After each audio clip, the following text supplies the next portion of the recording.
এমন এক দেশ যেখানে ভিক্ষুকদেরও নিজেদের গাড়ি রয়েছে, কিন্তু সে দেশের মানুষেরা এত ধনী হওয়া সত্ত্বেও বিশ্বের অন্যতম অলস জাতি হিসাবে কুখ্যাতি আছে। আরও অবাক করা বিষয় হলো এখানে এক বোতল পানির দাম তেলের দামের চেয়েও বেশি। এছাড়াও এই দেশের কোনো পুরুষ সরাসরি কোনো নারীকে উপহার দিতে পারে না।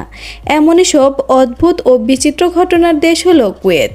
আজকের পর্বে আমরা জানব কিভাবে এক সময়ে মরুপ্রান্তে বসবাসকারী বেদুইনদের ছোট্ট এই আস্তানা আজ পরিণত হয়েছে বিশ্বের অন্যতম ধনী ও প্রভাবশালী অর্থনীতির দেশে।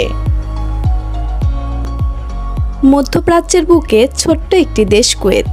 আয়তনের দিক থেকে এটি বিশ্বের 157তম বৃহত্তম দেশ। এর আয়তন প্রায় 17,818 বর্গ কিলোমিটার, যা বাংলাদেশের ঢাকা জেলার চেয়ে মাত্র 5 গুণ বড়। 2025 সালের হিসাব অনুযায়ী কুয়েতের মোট জনসংখ্যা প্রায় 50 লক্ষ। কিন্তু জেনে অবাক হবেন, এই জনসংখ্যার মধ্যে কুয়েতি নাগরিক মাত্র 15 লক্ষ। বাকি প্রায় 35 লক্ষ জনসংখ্যাই প্রবাসী।